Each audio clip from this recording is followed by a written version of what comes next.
আসসালামু আলাইকুম সবাইকে স্বাগতম সোহেল শরীফের ক্যালচো আড্ডায়। আজকে চ্যাম্পিয়ন্স লিগের সেকেন্ড গেম উইক কিন্তু শুরু হয়ে যাচ্ছে এবং প্রথম খেলাটা হবে আতালান্তা ভার্সেস ক্লাব ব্রুজে এবং Real Madrid versus কায়রাত Almaty. Real মাদ্রিদের খেলা তো ইজিলি বলা যাচ্ছে যে রিয়াল মাদ্রিদ জয় নিয়ে আসবে এবং বড় ব্যবধানে জিতার একটা সম্ভাবনা আছে। তবে হ্যাঁ, গত খেলায় অ্যাথলেটিকো মাদ্রিদের কাছে 5-2 গোলে যেভাবে উড়ে গিয়েছে, সেই রাগটা আসল কথা ডেবিউটেন্ট কায়রাত আলমাতির উপরে নিবে সেটা আসলে ভাবতে একটু কষ্ট লাগতেছে। কিন্তু কিছু করার নেই, এটা চ্যাম্পিয়ন্স লিগ। চ্যাম্পিয়নদের সাথে তো খেলতেই হবে। ওদেরও সৌভাগ্য যে আসলে রিয়াল মাদ্রিদের মতো একটা বড় ক্লাব তাদের মাঠে খেলতে যেতেছে। সো দর্শকরা আসলে থাকবে এক্সাইটেড।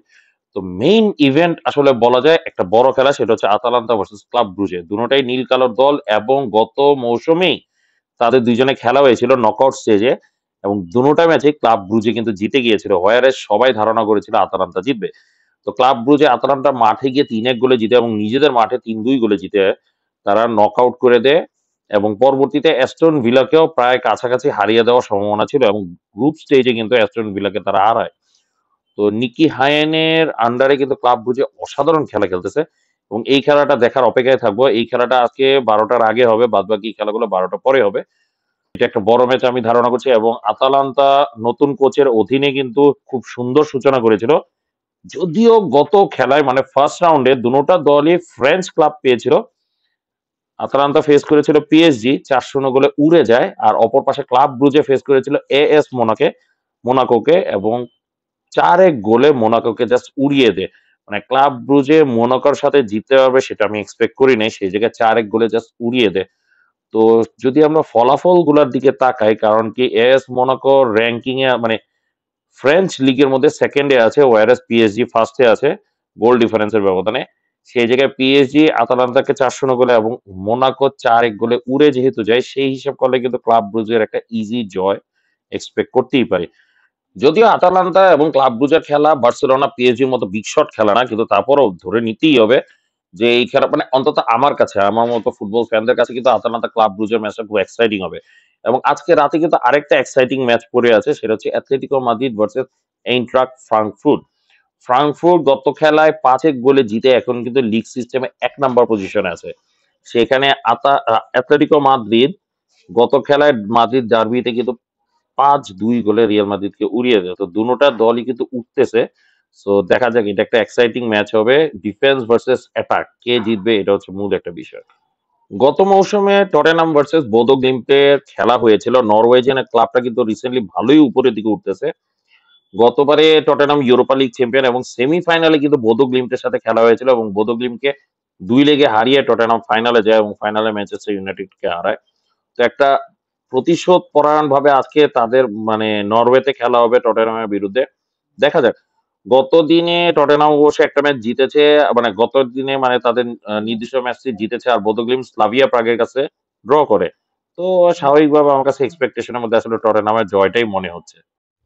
এখন আসি চেলসি বেনফিকা। চেলসি বেনফিকাও কিন্তু গত মৌসুমে ক্লাব ওয়ার্ল্ড কাপে মুখোমুখি হয়েছিল এবং এক্সট্রা টাইমে গিয়ে চেলসি ৪-১ গোলে বেনফিকাকে উড়িয়ে দেয়। তো চেলসি কিন্তু ডিফেন্ডিং ওয়ার্ল্ড কাপ মানে club world cup champion, Tottenham Europa league champion. তো তারা দুটোটা টিমই কিন্তু প্রতিশোধ পরায়ণ টিমের এগেইনস্টে খেলতেছে। তবে বেনফিকার অবস্থা তেমন ভালো বলা যায় না, কারণ কি গত খেলায় কারাবাকের কাছে ৩-২ গোলে হেরে যায়।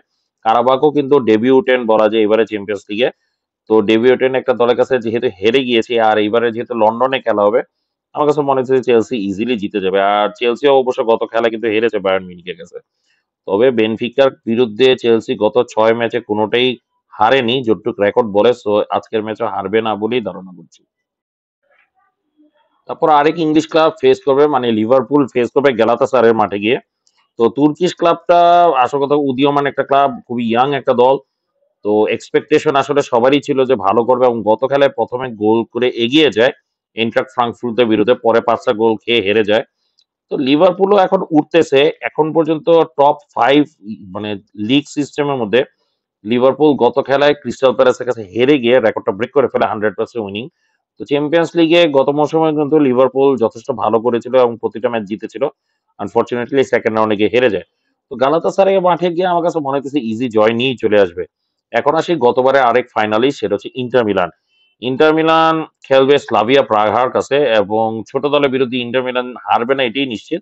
তো ইন্টার মিলান গত মৌসুমে কিন্তু গ্রুপ পর্যায়ে টোটাল একটা গোল হজম করেছে। তো এই মৌসুমে সেটা সেকেন্ড ম্যাচই ছিল এবং এই মৌসুমে সেকেন্ড ম্যাচে স্লাভিয়া প্রাহার থেকে না। তো আমার কাছে মনে হচ্ছে না যে এখানে গোল হজম করতে হবে এবং কিন্তু লিগ সিস্টেমে কিন্তু ইন্টার মিলান প্রচুর ভুল করতেছে ডিফেন্সিভলি এবং গোল হজম করতে হচ্ছে। তো দেখা যাক, এটাও এক্সাইটিং ম্যাচ হবে না। তো চলে আসি আগামী কালকের খেলা। সেটা হচ্ছে সবচেয়ে এক্সাইটিং ম্যাচ। সেটা হচ্ছে বার্সেলোনা ভার্সেস পিএসজি।